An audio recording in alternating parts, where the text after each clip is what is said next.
about to affect a ton of people. So if you have not seen the amount of products that are on a massive recall right now, you're going to want to watch this video and send it to everybody you know. So the FDA is now expanding the cucumber recall after a salmonella outbreak is in 15 different states. This recall was initially just cucumbers on May the 20th, but now that they figured out where they're from, there's a ton of products that were added. First on the list is from Walmart, so if you want to make sure you don't have these, you can pause and read. And then there's a store called Albertsons if you want to make sure you don't have these. Now I'm going to show you a massive list of products that we're going to have to go through, and these are from Snow Fruit and Snow Fox, which are actually sold in a ton of different retailers, including Kroger. Here's the first part of the list if you want to pause and read. Then here's the second part of the list. And then this is the last part of that list if you want to pause and read. Now there's a recall for Penrose Farms cucumbers if you want to pause and read this. Don't worry, we're not stopping anytime soon. Here's more if you want to pause and read. And then there's Big Y Foods if you want to pause and read. And then this is the last part of the recall if you want to pause and read these. There have already been numerous cases of people getting sick and getting salmonella from these products, so make sure you send this video to anybody you know, and this is literally insane. I give you these news roundups every day, so make sure you add me and come back to me tomorrow.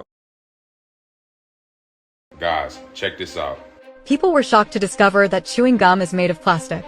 Take a look at this. Believe it or not, chewing gum contains a type of plastic called polyvinyl acetate, the same material used in glue sticks, plastic bags, and bottles. You might wonder, why do companies use plastic in gum? Well, this plastic actually gives gum its chewy texture. And here's the kicker, it's not labeled as plastic on the ingredient list. Instead, you'll see the term gum base. But here's what you should know. Plastic doesn't naturally decompose. It breaks down into microplastics, tiny particles so small you won't even notice them. These microplastics from gum can enter your body, circulate in your system, and potentially cause health issues over time. Now, in the UK and worldwide, more people are becoming eco-conscious. Many are switching to plastic-free gum, which is clearly better for the environment, and let's face it, chewing plastic isn't exactly natural. So, what do you think? Did you know about this before? If you guys want my spiritual guidebook, comment this below.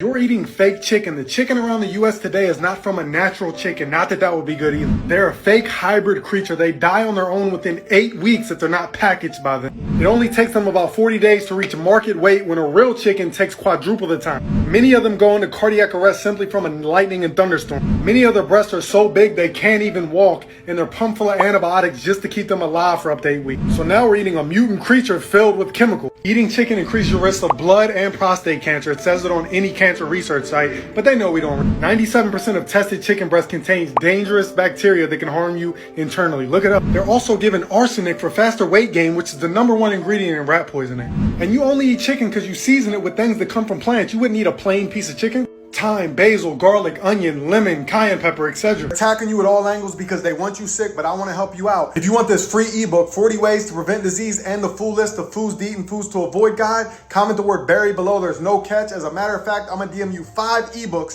for 100% free. Just comment berry, and you must be following to get the free ebook. So comment berry, no catch. Peace. The dead to the living, you know the end is near. Check out this death chamber, this washing machine. They call it aquamation, where they liquefy the dead and then dump the remains down the drain to be recycled into the municipal water supply. And so people are drinking it, they're showering in it, they're doing their laundry in it, and this is happening in most states across the country.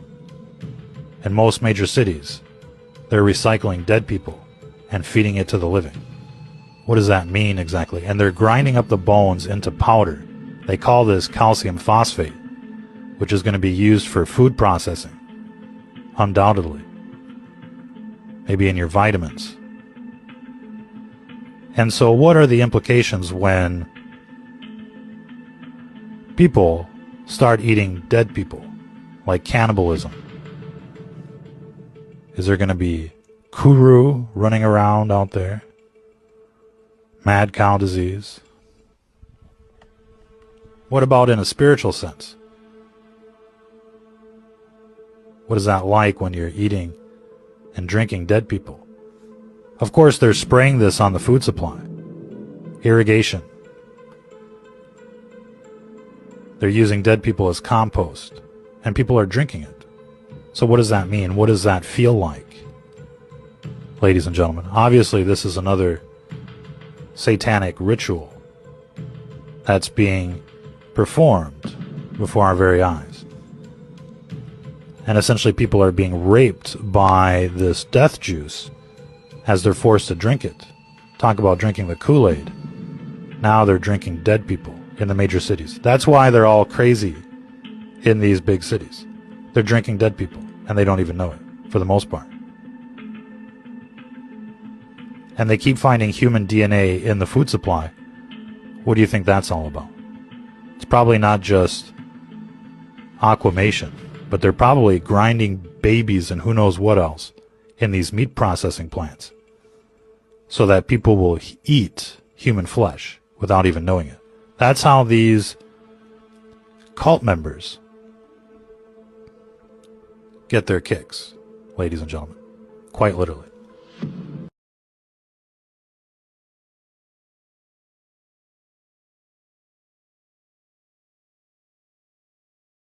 They took samples from California and found that human and rat DNA were found in burgers and other products. This report was put out by Clear Lab, and scientists did say that in fact they found human DNA and rat DNA, and other discrepancies were found in most, if not all, of the burgers that they tested. They tested 258 samples from 79 brands and 22 retailers, from retailers and fast food chains in Northern California. But of course, these are food chains all around the world. It's not just California, but this is where they took samples from. They used something called NGS, which is next generation genomic sequencing. Other tests, and they also screened for authenticity, minor substitution, contamination, gluten, fungi, toxic plants, and other allergens. Out of all of those 258 samples, Clear Lab says human DNA was found in one vegetarian burger, other burgers, and rat DNA was found in most of the fast food burgers, and even a vegetarian had ground human meat or something of the sort. Makes you wonder about that KFC advert. I am telling you, do not eat fast food meat. Remember how those Impossible burgers came out? Wasn't shit impossible. But yeah, I just thought I would drop that knowledge on you for the day. Okay.